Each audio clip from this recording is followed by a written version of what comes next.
एक बार की बात है, एक युवा राजकुमार महात्मा बुद्ध के पास उनसे शिक्षा लेकर उनका शिष्य बनने आए। दूसरे दिन महात्मा बुद्ध ने उस राजकुमार को सभी की तरह गांव के लोगों के घर भिक्षा लेने भेज दिया। जब वह रास्ते में जा रहा था तो उसके मन में ख्याल आया कि जो भोजन मुझे बहुत पसंद है, अब तो वह मुझे खाने को नहीं मिलेगा। रूखा सूखा जो भी मिलेगा, अब से तो उसी में गुजारा करना पड़ेगा। लेकिन जब वह गांव की एक स्त्री के घर गया तो उसने देखा कि उसकी थाली में वही भोजन परोसा गया है जो उसे सबसे ज्यादा पसंद है। वह बहुत हैरान हुआ, लेकिन फिर उसने सोचा, संयोग होगा, जो मुझे पसंद है वही आज घर में बना होगा, और वो भोजन करने लगता है। तभी उसे याद आया कि रोज तो भोजन के बाद वो राजमहल में 2 घड़ी विश्राम करता था, लेकिन आज तो धूप में वापस लौटना पड़ेगा। लेकिन तभी उस स्त्री ने कहा, भिक्षु, बड़ी कृपा होगी अगर आप भोजन के बाद 2 घड़ी विश्राम कर लें। राजकुमार बहुत हैरान हुआ कि जब वह विश्राम के बारे में सोच ही रहा था, तभी उस स्त्री ने भी उसे विश्राम के लिए कैसे कह दिया। तो फिर उसने इस बात को यह सोचते हुए टाल दिया कि संयोग ही होगा। जिस समय मेरे दिमाग में बात आई, उसी समय उसके दिमाग में भी बात आ गई होगी कि भिक्षुक है, बहुत दूर से धूप में चलकर आया है, भोजन के बाद थोड़ा विश्राम कर लेगा तो अच्छा होगा। और ऐसा सोचकर वह लेट गया। आराम करते समय उसे ख्याल आया कि राजमहल छोड़ने के बाद अब ना तो अपने सर पर किसी का हाथ है, ना ही अपना कोई बिछोना।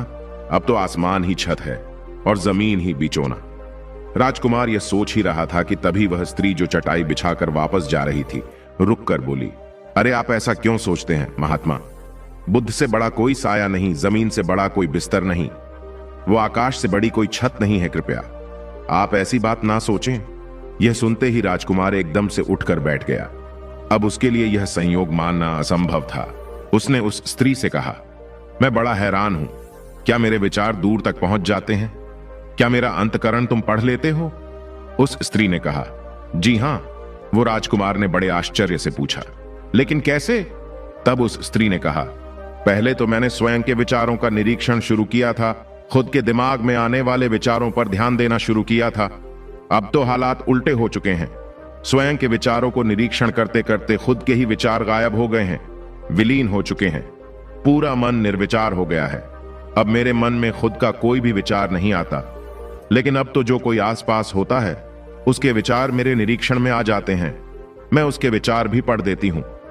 यह सुनकर राजकुमार भिक्षु एकदम से घबरा कर खड़ा हो गया और उसने कहा, मुझे आज्ञा दें, मैं जाना चाहता हूं।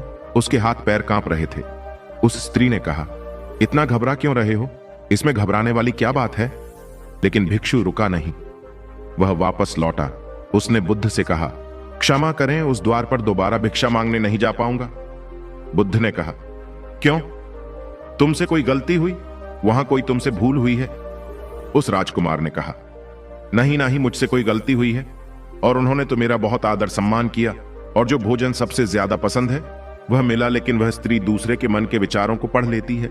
यह तो बड़ी खतरनाक बात है, क्योंकि उस सुंदर स्त्री को देखकर मेरे मन में गलत विचार आ गए थे, और वह स्त्री सभी के मन को पढ़ लेती, जैसे तो यह भी पढ़ दिया होगा। अब मैं वहां कैसे जाऊं? उससे आंखें कैसे मिला पाऊंगा? मैं उसके पास दोबारा नहीं जा सकूंगा। मुझे क्षमा करें। बुद्ध ने कहा, वहीं जाना पड़ेगा। अगर ऐसी समाधि ली थी तो भिक्षु करने की कोई जरूरत नहीं थी। तुम्हें जानबूझकर वहां भेजा था, और अब तो जब तक मैं मना ना करूं, तुम्हें रोज वहां जाना पड़ेगा। महीने 2 महीने, वर्ष 2 वर्ष, निरंतर अब यह तुम्हारी साधना है। लेकिन होशपूर्वक जाना, इधर से जागे हुए जाना और देखते हुए जाना, तुम्हारे अंदर कौन से विचार उठ रहे हैं, और उन विचारों को अच्छे से समझना। जबरदस्ती दबाने की कोशिश मत करना। दिमाग में जो भी विचार आ रहे हैं उन्हें आने देना तुम्हारा काम है। उन विचारों का निरीक्षण करना, उन्हें ध्यान से देखना। वह भिक्षु दूसरे दिन भी वही गया।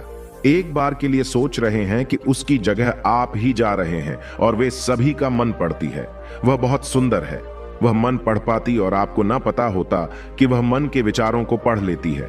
तब अपने मन में कुछ भी सोच सकते हैं। लेकिन अब इसी स्थिति में आप क्या करेंगे? वह भिक्षु बीच रास्ते पर चल रहा है, बहुत खतरे में है, अपने मन को देख रहा है, जागा हुआ है।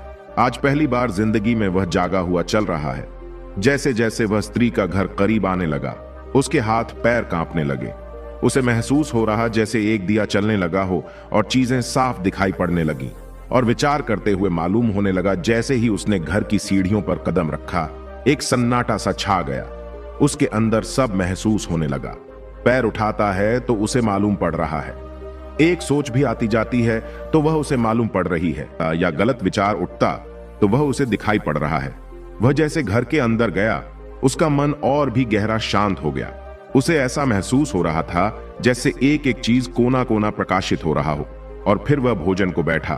उसने भोजन किया और भोजन कर कर वह चुपचाप वहां से चला गया और आकर बुद्ध के चरणों में गिर पड़ा। और उसने कहा, बुद्धा, आज अद्भुत बात हुई। जैसे जैसे मैं उसके निकट पहुंचा वैसे वैसे मैं जागा हुआ हो गया। मैंने पाया कि विचार तो गायब ही हो गए, मुझे बिल्कुल भी गलत विचार नहीं आए। मैं जब उसके घर में गया तो मेरे भीतर पूर्ण सन्नाटा था, वहां कोई विचार नहीं थे। मन बिल्कुल शांत और निर्मल दर्पण की भांति था। बुद्ध ने कहा, इस बात के लिए मैंने तुम्हें वहां भेजा था। कल से वहां जाने की कोई जरूरत नहीं है। अब जीवन में इसी भांति जियो जैसे तुम्हारे विचार सभी लोग पढ़ रहे हो। अब जीवन में इसी तरह चलो जैसे जो भी तुम्हारे सामने है वह तुम्हें जानता है, तुम्हारे अंदर देख रहा है, तुम्हारे विचारों को पढ़ रहा है। इसी भांति चलो और अंदर जागते रहो।